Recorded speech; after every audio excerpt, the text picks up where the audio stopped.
राजस्थान और वहाँ के रेत के समुंदर, सदियों पुराने किले और ऐसे ऐसे रहस्य जिनके बारे में आज भी लोग बात करने से डरते हैं। तो hello friends, my name is Badal Sharma and welcome back to my channel folk tales. तो आज हम सुनने जा रहे हैं फिर दोबारा से एक इंटरेस्टिंग स्टोरी। तो डिफरेंस तो दिख ही रहा होगा यार, दाढ़ी वाड़ी फिर एकदम से कटिंग वटिंग, थोड़ा लाइफ में चेंज ज़रूरी होता है। तो बिना किसी देरी के चलिए शुरू करते हैं। कर दीजिए घर की लाइट्स बंद, लगा लीजिए ईयरफोन्स और चलिए मेरे साथ। जैसलमेर से लगभग 18 किलोमीटर दूरी पे एक गांव है, कुलधरा, राजस्थान में। एक ऐसा गांव जो कि एक ही रात में खाली हो गया था।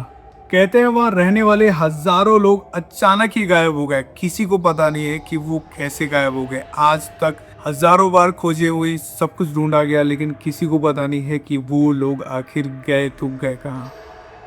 जस्ट इमेजिन गाइस, एक गांव में कम से कम हजारों लोग से ज़्यादा रहते हैं और एक ही रात में उन सबका खाली हो जाना कोई आम बात नहीं है। और आज की कहानी उसी श्रापित गांव की है। दिल्ली के 4 दोस्त अंकित, विकास, समीर और रोहन यूट्यूब के लिए मेरी ही तरह हॉरर वीडियोस बनाते थे। उनका यूट्यूब चैनल ठीक ठाक चल रहा था, लेकिन उन्हें एक बड़ी वीडियो चाहिए थी, ऐसी वीडियो जो वायरल हो जाए। तभी उन्हीं के दोस्तों में से किसी ने एक सुझाव दिया कि कुलधरा गांव में एक रात बिताओ। सब हंस पड़े। उन्होंने सोचा कि ये सिर्फ एक अंधविश्वास है और उन्होंने चुनौती स्वीकार कर ली। शाम के 6 बजे उनकी गाड़ी कुलधरा पहुंची। सूरज डूब रहा था, हवा में अजीब सी खामोशी थी। जगह ही ऐसी थी यार, ना ही पक्षियों की आवाज़, ना किसी और चीज़ की, सिर्फ खाली हवा। गांव के प्रवेश द्वार पर एक चौकीदार बैठा था, जो कि नॉर्मली हम हॉरर मूवी में देखते हैं, हमेशा एक चौकीदार होता है, बट वहाँ एक चौकीदार है, आगे आपको पता चलेगा, जिसने उन्हें रोक कर कहा, बेटा, सूरज डूबने के बाद यहाँ मत रुकना बिल्कुल भी। दोस्तों ने हंसकर पूछा, क्यों बाबा? बुजुर्ग ने उनकी आंखों में देखा और धीरे से बोला, रात को यहाँ लोग नहीं चलते, यहाँ कुछ और ही चलता है बेटा। दोस्तों ने मजाक उड़ाया, कैमरा ऑन किया अपना और गांव के अंदर घुस गए। कैमरा ऑन था। रात के 9 बजे सारे लोग एक टूटे हुए मकान पर बैठे हुए थे। सब कुछ बढ़िया चल रहा था।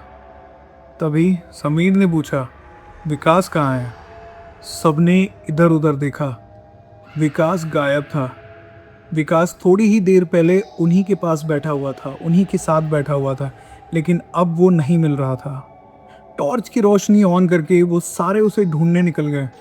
रेत पे उन्हें पैरों के निशान दिखाई दिए अलग अलग। सारे निशान गांव के बीचों बीच जा रहे थे, लेकिन रोहन को कुछ अजीब लगा कि वो पैरों के निशान सिर्फ एक तरफ जाने के थे, वापस आने के नहीं थे। रात 11 बजे अचानक बड़ी दूर से एक औरत के रोने की आवाज़ आ रही है। पहले बहुत हल्की, फिर और पास, फिर इतनी पास कि जैसे उनके पीछे ही कोई खड़ा हो, लेकिन पीछे कोई नहीं था। रोहन ने कैमरा चेक किया। कैमरा चेक करते ही रोहित की चीखें निकल गई, क्योंकि कैमरे में उसे पीछे एक और आदमी दिखाई दे रहा था। एक औरत सफ़ेद कपड़े में बिल्कुल उसके पीछे और स्थिर होके खड़ी थी। समय था 12:17। अचानक ही पूरे गांव का माहौल बदल गया। हवा बंद, आवाज़ें बंद, सब कुछ बंद हो गया। फिर उन्हें कदमों की आवाज़ सुनाई दी। एक नहीं, दो नहीं, 5 नहीं, 10 नहीं, सैकड़ों सैकड़ों कदमों की आवाज़ें आ रही थी, जैसे कि उनके आसपास ही पूरा गांव चल रहा हो। अंधेरे में अब धीरे धीरे सब कुछ साफ दिखाई देने लगा। अंधेरे में सारी आकृतियां दिखाई देने लगी। पहले 1, फिर 5, फिर 10, फिर सैकड़ों। कई लोग उनके सामने आने लगे, बूढ़े, बच्चे, औरत, चीखते हुए, रोते हुए।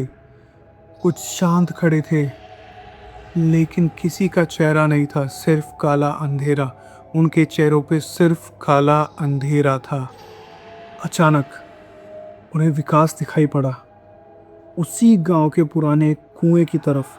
विकास की पीठ उनके दोस्तों की तरफ थी, यानी कि वो कुएं की तरफ देख रहा था। सब भागकर जल्दी उसके पास पहुंचे, लेकिन जैसे ही विकास ने पीछे घूम के देखा, उनके पैरों तले जमीन खिसक गई। वो विकास नहीं था, उसका पूरा चेहरा पूरी तरीके से काला था और आंखों की जगह सिर्फ 2 सफेद गहरे काले गड्ढे। सब तिलमिला के भागने लगे, डर के भागने लगे। उनके पीछे से सैकड़ों कदमों की आवाजें आने लगी। ऐसा लग रहा था कि पूरा गांव उनका पीछा कर रहा है। रोहन पीछे मुड़ा और उसी पल वो गायब हो गया, जैसे वो कभी था ही नहीं। अगली सुबह अंकित और समीर गांव के बाहर बेहोश मिले और उसके बाद रोहन और विकास आज तक कभी नहीं मिले, कभी भी नहीं। पुलिस आई, जांच हुई, लेकिन कोई भी सबूत हाथ नहीं लगा। सिर्फ मिला तो सिर्फ एक कैमरा जिससे उस रात रिकॉर्डिंग हो रही थी, और उसकी आखिरी रिकॉर्डिंग में सिर्फ एक ही आवाज़ रिकॉर्ड थी। और हमें नए लोग चाहिए, नए लोग। आज भी कुलतरा में रात बिताने की हिम्मत किसी की नहीं होती। लोग लाखों बार सोचते हैं ये चीज़ करने के लिए, लेकिन जो वहाँ पे जाता है और जो बच के आ जाता है, वो पहले जैसा बिल्कुल भी नहीं रहता।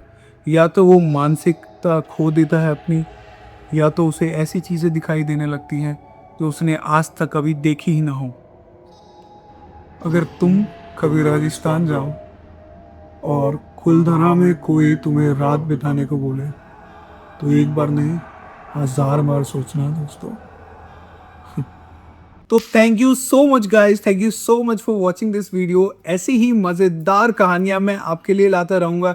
ये सारी की सारी रियल स्टोरीज होती हैं जिन पे मैं ये कहानियां बनाता हूँ, एंड आई होप कि आप लोगों को ये चीज़ें अच्छी लगती होंगी, बिकॉज आप लोगों का सपोर्ट मेरे लिए बहुत ज़्यादा ज़रूरी है एज एन आगे बढ़ने के लिए। ओके, एंड प्लीज़ मेरे चैनल को सब्सक्राइब करना मत भूलिएगा, लाइक का बटन दबाना मत भूलिएगा, बेल आइकन दबाना मत भूलिएगा, जिससे मेरे वीडियोस की सारी अपडेट्स जो है आपके पास आती रहें। Thank you so much for watching this video. Bye bye.